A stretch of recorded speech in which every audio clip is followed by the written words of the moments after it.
요즘 물가가 너무 많이 오르고 있죠. 이 물가 오름세가 우리 통장 속 돈의 가치를 어떻게 깎아내리고 있는지 가장 쉽게 설명해 주실 수 있을까요? 네. 그 우리가 이제 물가라 하는 거는 이제 그 통상 그 이제 생필품의 어떤 물가 플러스 뭐 에너지 뭐 여러 가지 이제 뭐 이제 집값 이런 것들이 다 포함이 되는데요. 근데 이제 우리가 실질적으로 느끼는 거는 어떤 뭐 채소 가격이라든지 뭐 과일 가격 그런 이제 생필품에 관한 어떤 물가거든요. 근데 실제로 이제 평균을 내면 이게 이제 3%대 뭐 이렇게 되지만 실제로 우리가 이제 시장에 나가서 이렇게 쇼핑을 하다 보면 그게 뭐 배추 한 포기에도 뭐 9,000원씩 하고 뭐 그렇지 않습니까? 그러니까 실질적으로 뭐 30% 오른 것도 많고 그런데 평균을 내다 보니까 그렇게 되는 거거든요. 그러면 이제 그냥 일반적으로 우리가 은행에 이제 예금을 뭐 맡기면은 이제 3% 내외 정도 받게 되는데 그러면 이제 거기서 세금을 떼게 되면 대략 한 2점 몇 퍼센트 정도 받게 될 거라고요. 근데 이제 그 상태에서 이제 명목적으로 어떤 그 자기 재산이 불어나는 것 같지만 실질적으로 그런 어떤 물가 상승률을 감안했을 때 실질적인 어떤 자기 재산은 계속 마이너스 된다고 봐야 됩니다. 그래서 이제 제가 과거에 이렇게 데이터를 보면 적어도 이제 연금 자산이라든지 자기 어떤 퇴직 그 자산에 대해서 한 6.6% 정도는 넘어서야 그게 이제 자기 재산이 그대로 이제 유지된다고 이렇게 봐야 되거든요. 그래서 적극적으로 어떤 자기의 자산 관리를 해야 되고 요즘 같이 또 다시 이제 인플레이션 그다음에 이제 미국에서도 이제 계속 지속적으로 어떤 투자가 일어나면서 또는 이제 관세로 인해서 엄청난 또 인플레이션을 지금 어, 겪고 있고 앞으로 또 쓰나미처럼 몰려올 거잖아요. 우리나라도 마찬가지입니다. 지금 환율이 이렇게 급등하고 있기 때문에 그렇게 되면 수입 물가가 당연히 이제 오른다는 얘기고 그러면 일반 서민들은 굉장히 사실 어렵게 된다는 얘기거든요. 그래서 이제 이런 부분에 있어서 자산으로 어떤 거를 보유해야 된다. 그러니까 이게 뭐 부동산이든 뭐 주식이든 뭐 이런 이제 자산으로만 보유해야만 어떤 인플레이션에 방어가 될 수가 있고 그런데 이제 지금 실질적으로 우리 정부에서는 적극적으로 지금 주식시장을 육성해서 뭔가 이렇게 어, 개인들이 일반 국민들이 이제 배당도 받고 그다음에 주식 시장에 따라서 어떤 미국 같은 천지 모델로 지금 가려고 하고 있고 적극적으로 하고 있잖아요. 그래서 그런 시류를 같이 타야 됩니다. 그래서 뭐 우리가 증시 격언에 뭐 재무부와 맞서지 말라 뭐 그런 말이 있는데, 그러니까 가능하면 이제 정부 정책에 이렇게 맞게 자기 어떤 자산의 포트폴리오도 구축하는 게 이제 중요하다고 봅니다. 예. 미국이 금리를 올리면 왜 우리나라를 포함한 전 세계 주식시장이 출렁거리는 건가요? 금리와 투자 시장의 관계를 쉬운 예시로 알려주세요. 음, 이제 그거는 지난번에 한번 그 4월 7일 그 올해 4월 7일 어간에 사실은 그 국채 금리 때문에 정말로 세계 시장이 화들짝 놀래고 심지어 이제 트럼프마저도 주식시장이 폭락하고 있다 그랬는데 괜찮다 지금 오히려 주식을 살 때다 그렇게 이야기했지만 국채 금리가 폭등하자 바로 이제 90일간 관세 유예 조치를 했지 않습니까? 그만큼 그 금리가 이제 중요한 거예요 어떻게 보면. 그래서 이제 지금 뭐 미국 같은 경우도 1년에 국방 예산보다 지금 그 이자로 나가는 금액이 더 많다는 거 아닙니까? 그 상태에서 계속 자기들이 이제 세수가 들어오지만 그걸로 해서 이자 갚기에 바쁘니까 금리가 올라가서 절대로 안 된다는 얘기고, 이제 트럼프의 정책은 유가를 이렇게 하락시키면서 그거를 이제 인플레이션을 좀 막겠다는 얘기거든요. 근데 이제 그것도 제가 봐서는 어느 정도 지금 한계 있을 거고, 그래서 금리가 올라가면 당연히 또 이제 대체 수단인 채권의 어떤 금리가 올라가기 때문에 그럼 상대적으로 이제 주식에 대한 메리트는 좀 떨어진다는 얘기거든요. 그래서 이제 그 부분이 금리가 오르면 상대적으로 어떤 주식에 대한 좀 메리트가 좀 떨어진다. 그렇게 이제 보시면 되고요. 그래서 이제 특히 우리나라 같은 경우는 굉장히 금리 자체를 지금 어, 내려야 되는데 내리지 못하는 이유가 지금 부동산 때문에 이 부동산이 다시 또 이렇게 튈까봐 지금 이렇게 한국은행에서도 고민하면서 결국에는 이제 그냥 동결로 이렇게 가지 않습니까? 그래서 금리하고 이 주식시장하고는 굉장히 밀접한 관련성이 있고 지금 이제 전 세계적으로는 엄청난 각국 정부들이 지금 부채를 갖고 있기 때문에 어떤 국가의 채권을 발행해서 부채를 갖고 있기 때문에 그래서 이제 이자 부담 때문에도 더욱더 이제 금리를 사실은 오르는 게 좀 부담스러운 미국도 마찬가지고 일본도 지금 마찬가지죠. 지금 엄청난 국채 발행으로 인해서 이제 이자 부담이 이제 증가하고 있고 그런 측면이 있습니다. 예. 주식에만 올인하는 것은 위험하다고들 합니다. 투자의 위험을 줄이는 가장 중요한 원칙인 분산 투자를 왜 해야 하는지, 그리고 어떤 종류의 자산에 나눠 투자해야 좋은가요? 예. 보통 이제 우리가 뭐 자산 삼분법 그래서 이제 현금이 있고 이제 채권이 있고 이제 주식이 있고 뭐 그런 식으로 이제 어떤 금융 자산을 이렇게 많이 나누는데요. 그러니까 이제 전체 뭐 카테고리를 더 크게 하면 이제 부동산도 있을 수가 있겠죠. 자산 카테고리에는 그렇게 나눌 수 있는데 제가 봐서는 지금 이제 굉장히 그 어떤 새로운 어떤 시대에 지금 접어들고 있다 그렇게 봐지고요. 그래서 이제 그거를 굳이 저는 이제 채권을 그냥 빼고 그냥 현금하고 주식하고 물론 이제 이 주식의 범위 안에는 뭐 ETF도 들어있고 뭐 펀드도 들어있습니다. 그래서 이제 그런 쪽으로 오히려 더 이렇게 권유를 드리고요. 그다음에 이제 주식이라는 게 이제 어떻게 보면 한 가지 위험이거든요. 그 위험이라는 거는 이제 가격 하락의 위험. 그러니까 우리가 이제 뭐 주식을 사면 사실 오르는 거는 전혀 뭐 위험하지 않죠. 뭐 오르는 거에 상관없는데 이제 빠질 때 이제 본인이 어떻게 대처를 할 것인가 그게 가장 큰 문제인데 근데 만약에 이제 자기가 그 보유 현금을 갖고 있다면 거기서 이제 뭐 분할 매수할 수도 있는 거고 저가 매수할 수도 있는 거고 그런 이제 나름대로 대비책이 이제 돼 있기 때문에 저는 이제 그게 위험하지 않다고 보거든요. 그러니까 이제 본인이 조금은 이제 경험이 짧거나 어떤 금융 지식이 조금은 이제 좀 부족하다고 느끼신 분들은 오히려 이제 금리 그러니까 전체에서 이제 현금 비중을 늘리고요.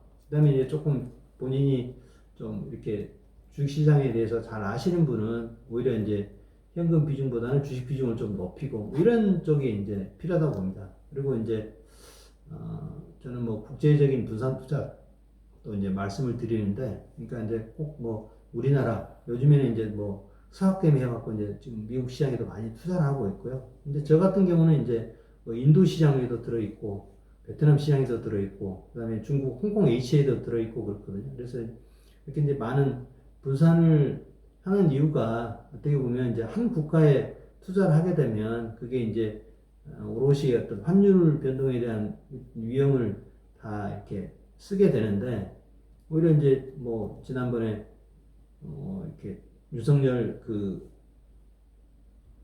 계엄 그 구간에도 사실은 그런 그 환율이 이제 막 1480원 이렇게까지 막 폭등했잖아요. 그러면 오히려 이제 해외에 자산을 갖고 계신 분들은 이제 그걸 원화로 평가를 하니까 오히려 이제 뭐 주식이 오르지 않아도 어떤 평가 금액에서 오히려 더 플러스가 되는 뭐 그런 결과를 가져왔죠. 그래서 그런 점들 때문에 조금은 저는 이제 해외 자산도 갖고 있는 거를 보내드립니다. 그래서 뭐 국내 주식, 그다음에 뭐 미국 주식, 뭐 인도, 뭐 베트남 이런데 그리고 특히 이제 제가 조금 신흥국 쪽으로 이렇게 많이 말씀드리는 이유는 이제 그 동안에 사실 우리나라도 70년대, 뭐 일본 같은 게 60년대 이때 이제 막 10% 고도 성장을 한 시기가 있거든요. 지금 이제 그런 나라들이 뭐 7%에서 8% 이렇게 성장을 하고 있습니다. 매년 이제 GDP 성장률이요, 그 나라에서. 그래서 이제 그런 나라일수록 경제 성장률이 빠르다. 그래서 이제 실질적으로 뭐 인도 같은 예를 들면 지금 1인당 GDP가 뭐 한 2,500불대인데 그게 저는 이제 몇 년 안 가서 제가 봤을 때는 이제 한 5년 안에 또 이렇게 5,000불 뭐 이렇게 되는 거는 이제 그렇게 어려운 일은 아니거든요. 그래서 이제 그런 그 빠르게 성장하는 시장에 어떻게 보면 그런 시장은 경제로 말하면 좀 젊은이죠. 그리고 이제 우리나라나 뭐 이런 나라들은 이제 선진국들은 이제 조금은 뭐 60, 70, 70대, 60대, 70대 뭐 이런 경제고 사실 이제 그런 인도라든지 베트남 경제는 이제 20, 30대 그런 이제 경제라고 보죠. 굉장히 역동적이면서 이제 빠르게 성장하는. 그래서 이제 그런 거를 조금은 말씀을 드리고요. 그러니까 뭐 그게 꼭 국한될 필요는 없고 자기가 이제 본인이 봐서 뭐 이렇게 괜찮은 시장 뭐 예를 들면 뭐 브라질 시장도 볼 수도 있겠고 뭐 아르헨티나 볼 수 있고 뭐 하여튼 전 세계를 걸쳐서 이렇게 넓게 보면서 어떤 투자를 하시는 걸 저는 권유드려요. 그러나 이제 아까 말씀드린 대로 너무 이렇게 많다 그러면 한 서너 개 정도 이렇게 분산해서 뭐 하셔도 되고. 초보 투자자들에게 가장 중요한 첫 번째 투자 원칙은 무엇이라고 생각하십니까? 공포에 사서 환희에 팔아라 같은 격언을 일반인이 실천할 수 있는 현실적인 조언으로 바꿔주세요. 그 부분이 저도 이제 초보 투자자들한테 이렇게 이제 이야기가 듣게 되는 가장 흔한 질문, 지금 뭐 사야 되냐, 그다음에 뭐 지금 사도 되냐, 뭐 이런 거예요. 그러면 어떻게 보면 저도 이제 굉장히 가슴이 좀 답답합니다. 그런 질문을 받으면 이게 어떻게 보면 사실 배워야 될 게 이게 바닷가에 가면 백사장에게 모래알들이 있잖아요. 그만큼 이게 배워야 될 게 많은데 그걸 그냥 한 번에 해달라고 그러니까 저는 이제 이거 어디서부터 시작해야 되지 그런 이제 좀 깝깝함이 있는데요. 어쨌든 이제 초보자들한테 가장 어떻게 보면 이제 흔하게 빠질 수 있는 함정이 저는 이제 두 가지라고 봅니다. 첫 번째는 이제 어떤 거냐면 뭐 이렇게 옆에 친구한테 누구한테 듣고 누가 이거 종목을 했더니 뭐 이렇게 수익률이 엄청나다더라 아니면 그 회사가 뭐 앞으로 이렇게 발전한다더라 이런 이야기만 듣고 그냥 투자를 하는 거예요. 그리고 본인이 한 번도 그 기업에 대해서 연구를 해보거나 뭐 그 기업의 재무제표를 보거나 뭐 그런 거를 하지 않고 그냥 이렇게 한다는 얘기죠. 그런 걸로 보면 어떻게 보면 저는 이제 그거를 비유를 하거든요. 그러니까 우리가 이제 마치 그 시험을 칠 때 컨닝을 하지 않습니까? 그러면 이제 첫 번째 이렇게 컨닝을 잘 됐다면 첫 번째는 어떻게 이제 좀 점수가 비슷하게 갈 수도 있죠. 근데 그 사람이 계속 반복해서 시험을 치게 되면요. 그 결국엔 자기 실력이 바닥에 나타나기 때문에 그걸 이제 제대로 갈 수 없다는 얘기죠. 그러니까 그 사람이 그냥 어떻게 보면 오답을 쓰는데도 불구하고 자기도 오답을 쓸 수 있는 거예요. 그 자체가. 그래서 이제, 그게 남들한테 이야기를 듣더라도 꼭 자기가 스스로 좀 연구를 해서, 스터디를 해서 그 기업이 어떤 기업인지, 그리고 뭐 적어도 최근 5년간 그 기업에서 이제 적자난 건 없는지, 뭐, 그런 거를 이렇게 좀 최소한이라도 알고, 투자를 해야 된다고 보거든요. 그래서 이제 너무 이렇게 남의 말에 의존해서 하지 말라.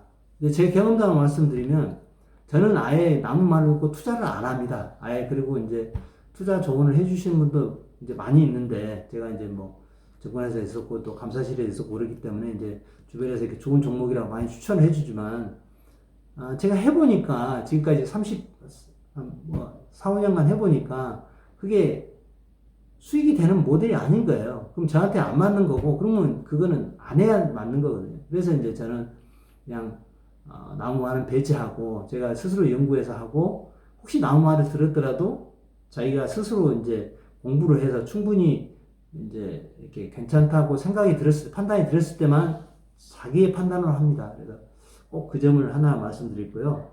그 다음에 두 번째는 이제 그 몰빵 투자입니다. 그러니까, 이렇게 투자를 하면 어떻게 보면 초보 투자자는 이제 자기가 조금 실수할 가능성이 많거든요. 근데 그거를 갖다가 한꺼번에 한 종목에다가 몰빵을 해놓으면 그게 사실은 잘못 판단했을 가능성이 굉장히 높은데 자기가 이제 경험도 짧고 그러기 때문에 근데 그걸 갖다가 몰빵을 해놓고 그냥 이렇게 그 다음 할 일은 뭐 기도하는 것밖에는 뭐 할 일이 더 있겠습니까? 그래서 꼭 그거를 그냥 한꺼번에 하지 말고 조금 분산해서 하고 시기도 좀 분산하고 뭐 이렇게 해서 이제 하고요.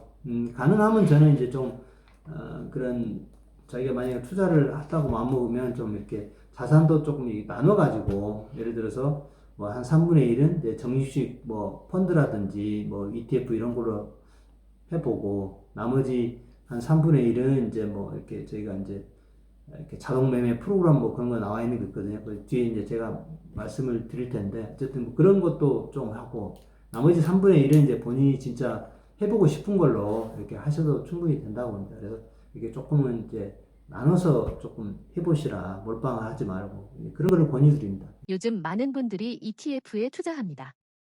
ETF가 개별 주식 투자나 일반 펀드와 비교했을 때 어떤 장점이 있길래 인기가 많은 건가요? 이게 굉장히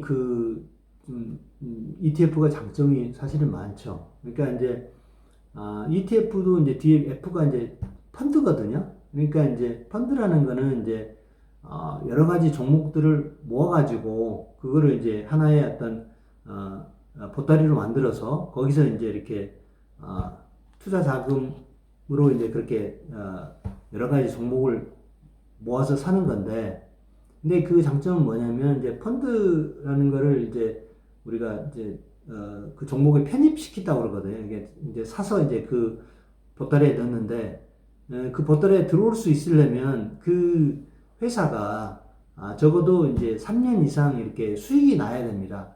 그러니까 그런 이제 우리가 흔히 말하는 기본적인 분석, 이제 그런 분석이 끝난 기업들이 이제 그 보따리 안에 들어오게 된다 이거죠. 그러니까 이제 뭐 이게 봐서 이게 썩은 거라든지 그런 것들은 다 이제 배제된다는 얘기예요. 이게 그래서 이제 일반인들이 이렇게 쉽게 고르지 못하는 그런 이제 쉽게 얘기해서 썩은 과일들을 다 이제 이렇게 걸러내고 이렇게 그 안에다가 풀을 만들기 때문에 그런 이제 장점이 있고요. 또 한 가지는 이제 최근에 겪어보셔서 아시겠지만 사실 삼성전자가 뭐 이렇게 2021년에 이렇게 10만 전자 이렇게 간다고 또 사람들이 열광하고 이렇게 투자를 했지 않습니까? 그런데 사실은 4년간 그냥 쉬었잖아요. 최근에 이제 올라서 뭐 많은 분들이 이제 매도를 하셨지만, 그래서 그 전에 4년간 이렇게 마음고생을 하신 거예요.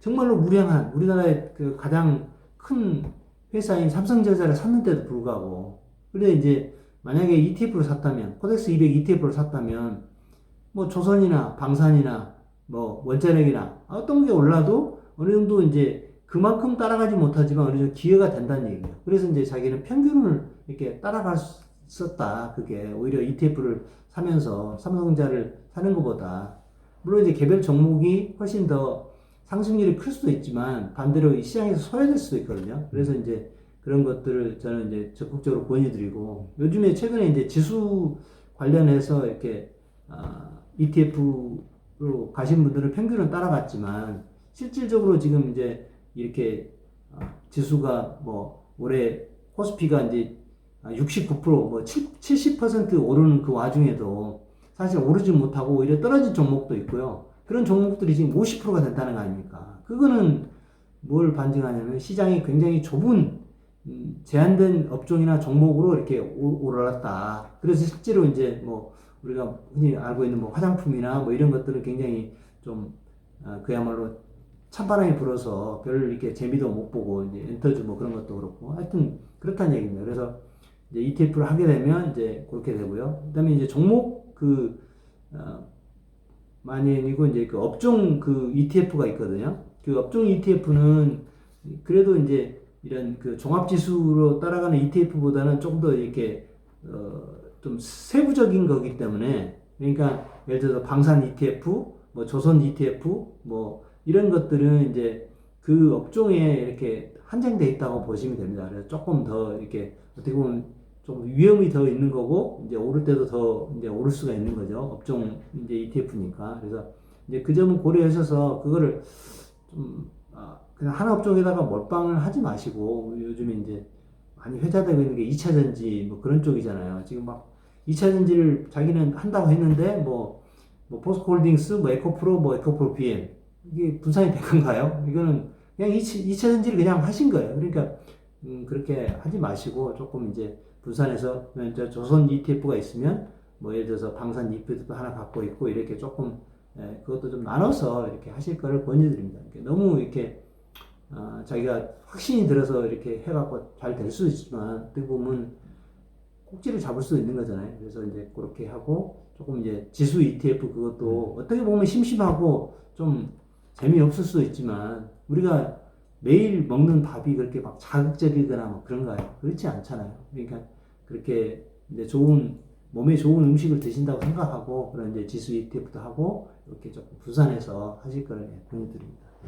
주식시장의 전체적인 흐름을 따라가는 인덱스 ETF와 특정 테마에 집중하는 테마 ETF 중 초보자에게 더 적합한 상품과 그 이유는 무엇인가요? 예, 예. 아까 이제 전에 질문에 제가 조금 일부는 좀 이게 답변이 이게 들어있는 것 같긴 한데요.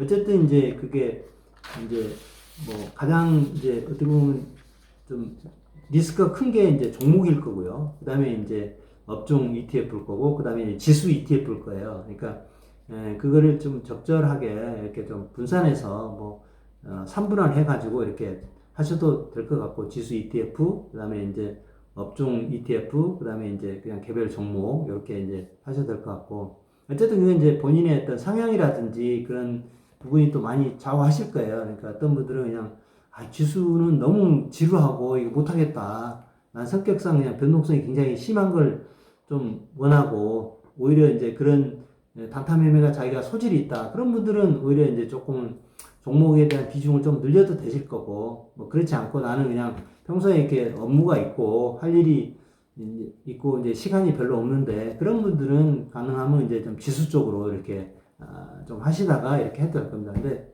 뭐 어떤 게 좋을 거냐 그거는 뭐 아무도 모르는 거죠. 근데 이제 어쨌든 아까 말씀드린 대로 지수 ETF는 아마 평균은 따라갈 거다. 그러니까 시장에 소외되지는 않는다. 본인이 이제 탑을 뭐 최고의 수익률을 기대할 수는 없지만 어쨌든 이제 평균은 따라갈 거고 사실은 그게 이제 재밌는 통계가 있지 않습니까? 미국에 이제 그 우리가 벵가드라고 이제 그 유명한 이제 회사가 있는데 거기서 이제 이 펀드 매니저하고 그다음에 이제 그 지수 뭐 우리 말하면 ETF죠. ETF하고 이제 이렇게 서로 이렇게 비교를 했는데 한 20년간 그것도 비교를 한 거예요. 뭐 1, 2년 정도.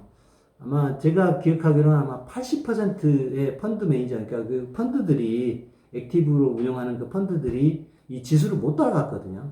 아니 그게 이제 그 벵가드의 어떤 어떻게 보면 이제 컨셉이기도 한데 어쨌든 그게 차라리 그냥 수수료를 굉장히 저렴하게 하고 그냥 지수로 쫓아가는 그런 걸로 하는 게 오히려 낫다. 이게 그냥 자기가 직접 뭐 운영하는 그런 그 펀드 매니저보다. 근데 사실 개인 투자자가 그 펀드 매니저보다 실력이 더 낫다고 볼 수 있나요? 자기가 그거는 또 아닐 가능성이 많거든요. 그래서 굳이 그거에 그 자체가 이렇게 지수 ETF 투자가 그게 이제 이렇게 좋지 않은 방법이 아니라는 거 분명한 거는. 그리고 이제 그 워런 버핏도 그 이야기 했잖아요. 자기가 이제 만약에 자기 가족들한테 자기가 죽고 나서 어떤 거에 투자를 할 거냐 그랬더니 뭐 S&P 500에 그냥 이렇게 묻어두라고 이야기하고 싶다. 그 사람들 그 수많은 정말 그 이렇게 투자 경험이 있는데 그걸 몰랐겠냐고요. 그러니까 그만큼 이제 어떻게 보면 지수 ETF가 굉장히 그 좋은 투자 방법이다. 그걸 이제 이야기하고 있는 거죠. 그럼 지수 ETF를 추천을 해주시는 건데 특정 테마의 ETF는 좀 초보자가 하기에 적합한 상품은 아니다라고 받아들일 수 있는 건지 아니면 특정 테마의 ETF를 AI 테마인지 2차전지 테마인지 이걸 결정하는 어떤 기준이 도움이 될 만한 게 있을까요?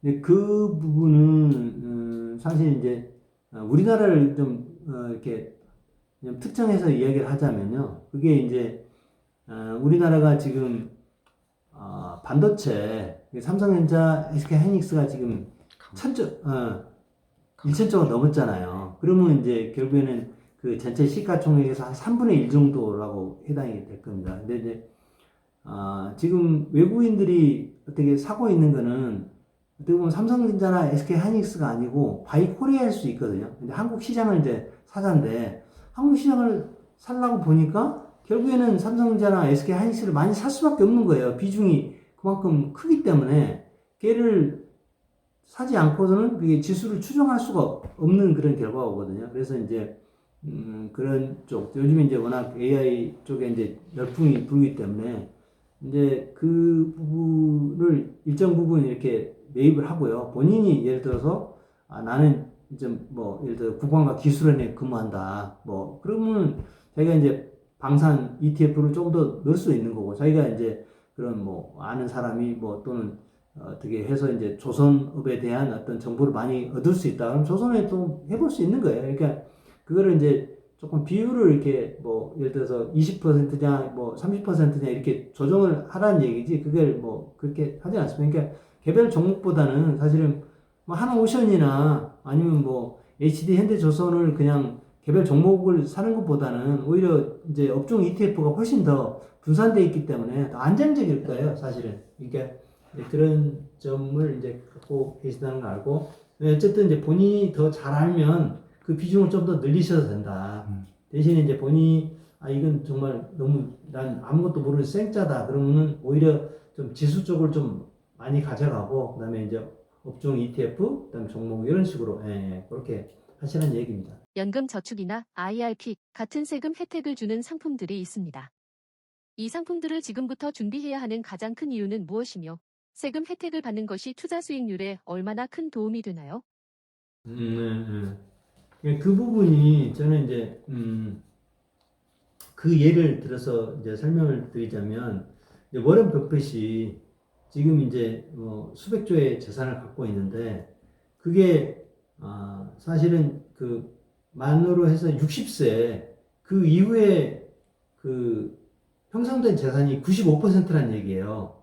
물론 이제 만 60세 이전에 재산이 작았다는 얘기가 아니고 지금 워낙 크기 때문에 그게 이제 60세 이후부터 이제 복리 효과가 엄청나게 크게 나타났다는 얘기거든요. 그래서 이제 우리가 IRP라든지 퇴직연금 그것도 기간을 길게 잡고 그게 이제 복리 효과가 나타나기 위해서는 어쨌든 빨리 한시라도 빨리 이렇게 이렇게 재산을 불려야 그게 이제 나중에 복리 효과가 나타난다 이제 그런 이야기입니다. 그래서 이제 그런 말씀을 드리는 거고요.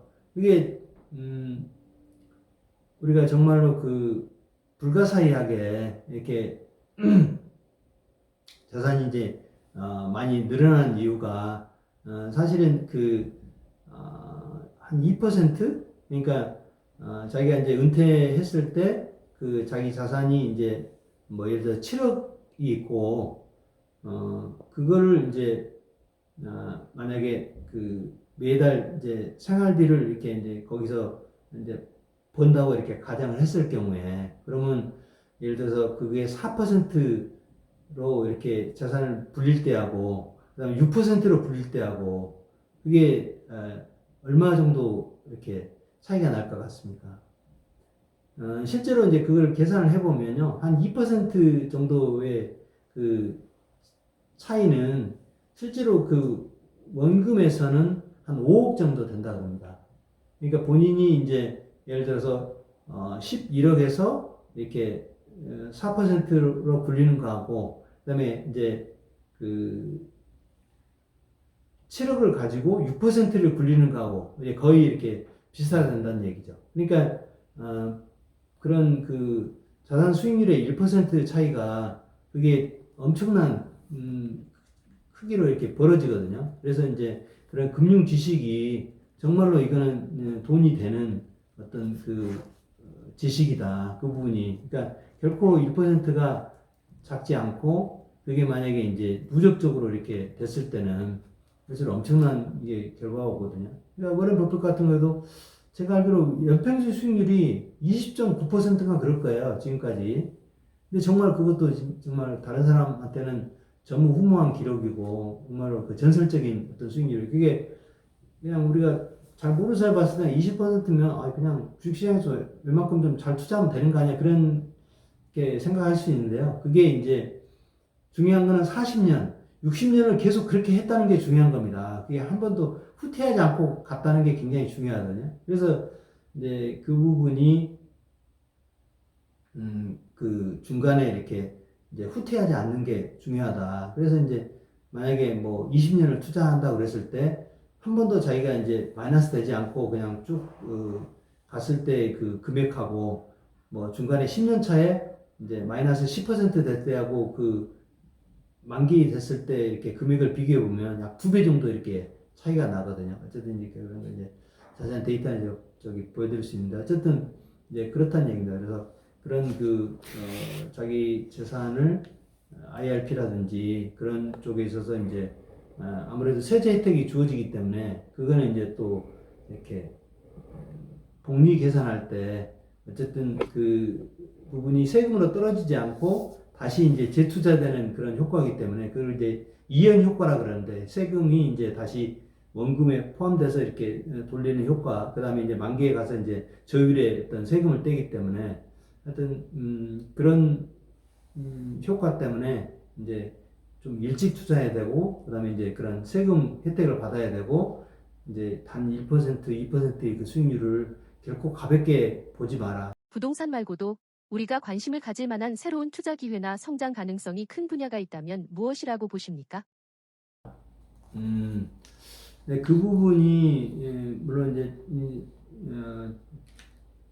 최근에 이제 어떤 저는 큰 대변화가 오고 있다고 보거든요. 자산 시장에 이제 대변화가 오고 있다. 그래서 이제 그동안은 뭐 사실 부동산 뭐 그게 이제 불패신화였고, 그 중에서 이제 뭐 서울에 강남에 똘똘한 한 채, 뭐 그게 이제 어떻게 보면 정답이었고, 지금도 대부분 분들의 생각이 이제 그러실 거예요. 이게 부동산이 오히려 이렇게 자산 불리는데 많은 도움이 되고, 오히려 이제 뭐 주식이라든지 그런 거는 거의 어떻게 보면 이제 투기 내지는 도박 뭐 이런 거하고 연관 관련어가 아마 가장 많이 갔을 거예요. 근데 지금은 이제 근본적으로 이렇게 주식시장의 어떤 토양이 변하고 있다.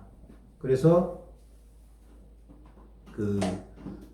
아까도 잠깐 좀 말씀드렸지만 어떤 주식 가격이 오르면 또는 이제 배당을 하면 대주주한테는 사실 별 이득이 없었어요. 그동안은.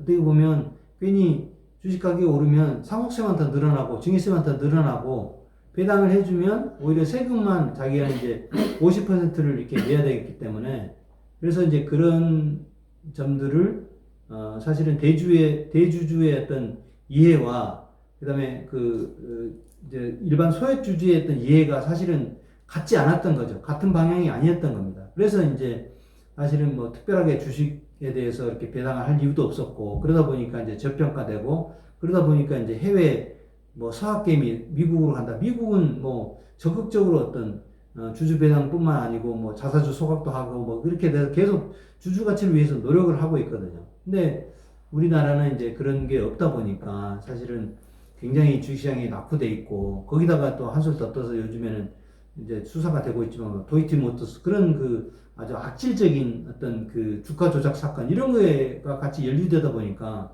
주식시장은 정말 해서는 안 되는 거고 그러는 거예요, 그동안에. 근데 지금은 이제 정부에서 완전히 180도 바꿔서 사법 개정도 했고, 그 다음에 이제 뭐 배당에 대한 뭐 분리과세도 하고, 그 다음에 이제 상속세, 증여세 부분도 이제 어느 정도 지금 되고 있고, 제가 봐서는 이제 지금 외국인 투자자들이 제일 원하는 것 중에 하나가 이제 외환 시장을 이제 개방하는 거거든요. 그래서 24시간 이렇게 이제 우리 외환 시장이 개방이 되면 아마 우리가 이제 MSCI 선진국 지수에 편입되는데 아무런 이제 장애 요소가 없게 됩니다. 그러면 이제 자연스럽게 선진국 지수에 또 편입이 될 거고, 그러면 이제 거기서 이제 수백조, 수천조의 돈이 이제 더 한국으로 이렇게 밀려올 수 있는 거죠. 저는 분명히 외국인들이 그것까지 보고 있으라고 해요. 내년 이제 6월에 어느 정도 그게 나올 것 같은데, 어쨌든 그런 걸 보고 지금 투자를 하고 있기 때문에 뭐 지수가 4천이기 때문에 고점이다. 그렇지 않을 수도 있습니다. 지금 이제 일부 그때 이제 싱가포르에서 나온 이야기로는 9천 포인트를 이야기하고 있다고 그래요. 그러니까 9천 포인트, 10,000 포인트도 그게 이제 결코 높은 수치가 아닐 수 있다. 지금 이제 그렇게 완전히 근본적으로 변하고 있다, 그런 거거든요. 그래서 지금 너무 이렇게 빨리 팔고 이런 강한 상승장에서는 빨리 내리면 안 된다, 시장에서. 그거를 정말 지그시 엉덩이를 붙이고 이렇게 길게 갖고 가야 충분하게 이렇게 수익을 얻습니다. 그래서 지금 이 영상을 보시는 분들도 너무 빨리 이렇게 예단을 하고 예측을 해서 그거를 갖다가 뭐 4,000포인트, 5,000포인트 이렇게 내시고 그렇지 않길 바랍니다. 어떻게 매도를 해야 되느냐? 어떻게 보면 간단해요. 그거는 이제 이렇게 꼭지를 지나서 이렇게 내려갈 때 그때 이제 매도를 하시면 됩니다. 그러니까 예를 들어 고점이 뭐 4,000포인트다. 그러면 이제 4,000포인트에 한 10%도 빠진 그 지수 때문에는 한 3,600 정도 되죠. 436이니까. 그러면 3,600포인트 그걸 깨고 밑으로 내려갈 때 그때 이제 매도를 하는 거예요. 어떻게 보면 굉장히 좀 멍청한 짓 같지만 그렇지 않다 이거죠. 왜냐하면 윗방향을 계속 살려놨기 때문에 이게 5,000포인트가 되면 그게 얼마겠어요? 4,500포인트거든요. 그렇게 이제 계속 저점을 높여가면서 윗방향을 살려놓는 거죠. 그런 것들은 이제 우리가 이제 서버 그 자동 매매라고 그런 거를 활용하시면 이제 충분히 하실 수 있거든요. 그러니까 그 부분은 제가 뭐 이렇게 개인적으로 주시면 아니면 또 다른 영상으로 해서 제가 이제 하는 방법을 이렇게 알려드리도록 하겠습니다. 그래서 본인이 이렇게 뭐 신경 쓰지 않으셔도 자동으로 이렇게 할 수 있는 어떤 프로그램이 있기 때문에 예, 그런 걸 활용해 주시면 될 것 같습니다. 예. 투자에 있어서 가장 큰 적은 무엇이라고 보십니까? 많은 사람들이 손해를 보는 가장 흔한 실수에 대해 경고해 주십시오. 네. 누구일 것 같습니까? 네, 몰빵 투자자와 단기 매매 네, 네. 많이 저는 하는 가장 큰 적은 자기 자신이라고 생각합니다.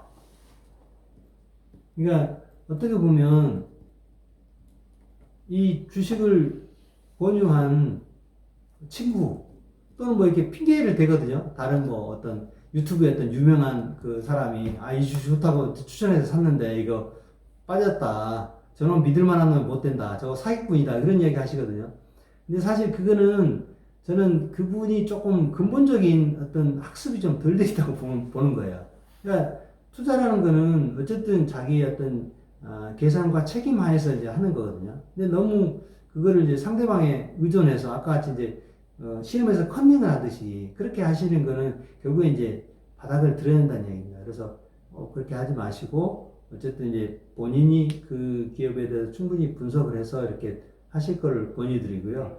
그 다음에 이제 자기 자신이 이렇게 저는 이제 투자 자체를 루저스 게임이라고 보거든요. 그러니까 이제 보통 우리가 테니스 게임을 비유를 하다 보면, 그러니까 테니스를 아주 잘 치는 사람들, 프로 선수들은 자기가 이제 공격을 해서 승점을 따서 이제 우승을 하거든요. 근데 이제 아마추어들은 보통 어떻습니까? 실수를 안 하는 사람이 이기게 돼 있거든요. 실수를 적게 하는 사람이. 뭐 골프도 마찬가지죠. 이렇게 자기가 실수를 적게 하면 일단은 이제 그 최고 자기 성적에 이제 가까워진다고 이제 보고요. 그래서 항상 저는 이제 그와 더불어 말씀드리는 게 꼭 투자 일지를 꼭 쓰실 걸 제가 말씀을 드려요. 그래서 자기 어떤 투자의 어떤 결과뿐만 아니고 이제 매수할 때도 이 주식을 왜 샀으며 또 이 시장 분위기는 어땠고 내가 이거를 언제까지 어떻게 보유할 것이다는 걸 이렇게 한 줄이라도 써 놓으시면은 다음에 이제 투자하실 때 엄청난 도움이 됩니다.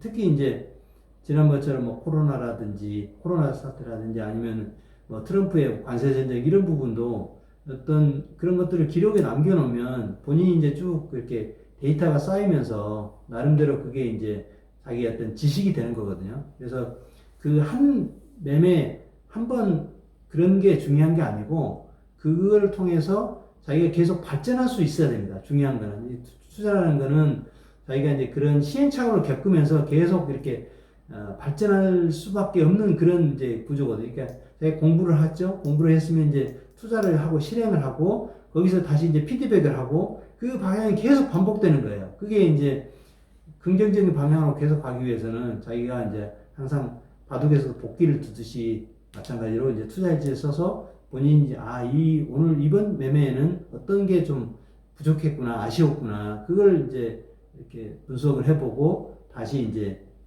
다음에 투자할 때는 이제 이런 방식으로 하지 말고 다른 방식으로 이렇게 계속해야 그래야 이제 발전하는 거거든요.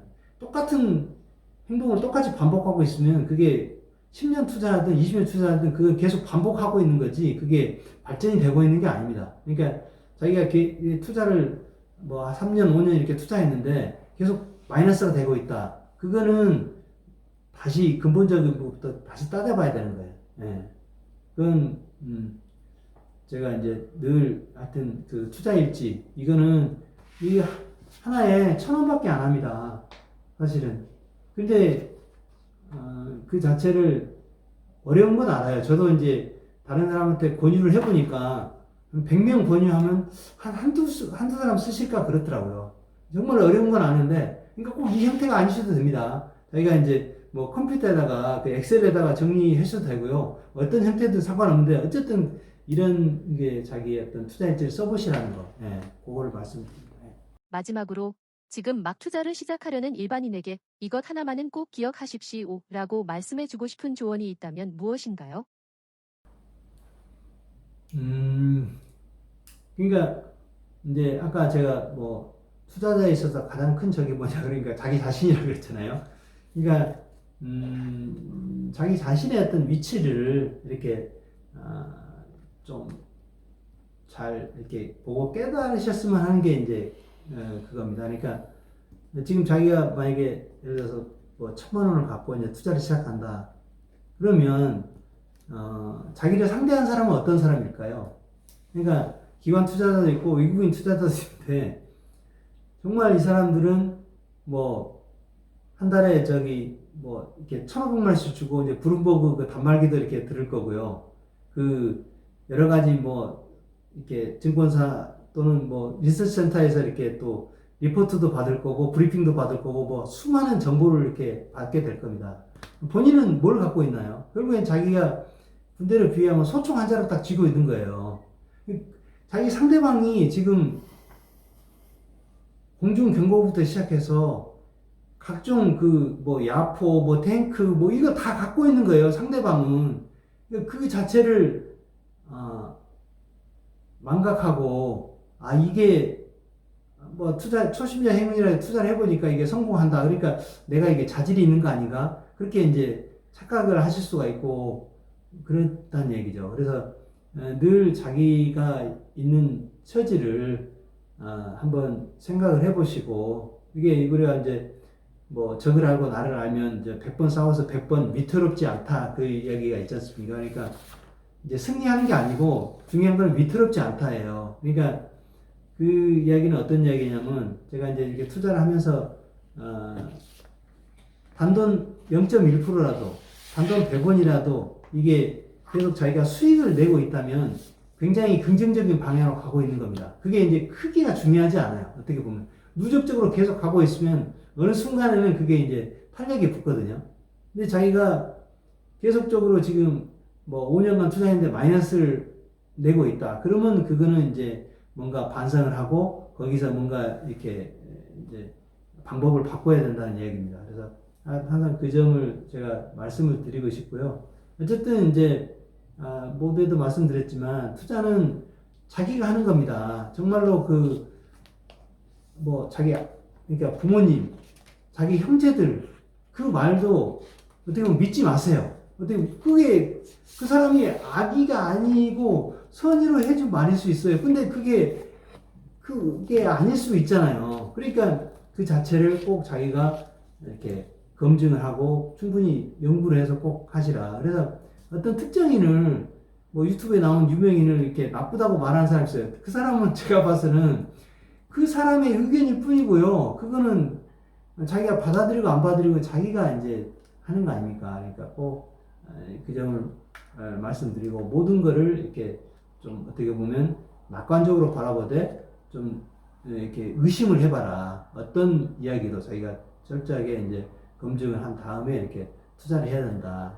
그 점을 말씀드리고 싶어요. 제가 오늘은 어쨌든 이제 이렇게 좀 이론적으로만 설명을 드렸는데 이제 다음에는 기회가 되면 이렇게 구체적으로 좀 화면에 들어가서 이걸 어떻게 구현하는지 뭐 그런 것들을 이제 한번 해보려고 합니다. 그래서 오늘 참 먼 길을 이렇게 고생을 해준 저희 이제 이렇게 조카도 참 감사를 드리고요. 어쨌든 이제 제가 조금은 게을러서 이렇게 조금 자주 영상을 올리지 못해서 너무 어떻게 보면 이제 죄송한 마음이고요. 늘 저는 이제 같이 이렇게 부자가 되고 또 이번처럼 이런 좋은 기회에 어떻게 보면 같이 이렇게 돈을 벌고 이렇게 이제 노후도 이제 좋은 행복한 그런 게 됐으면 좋겠거든요. 예.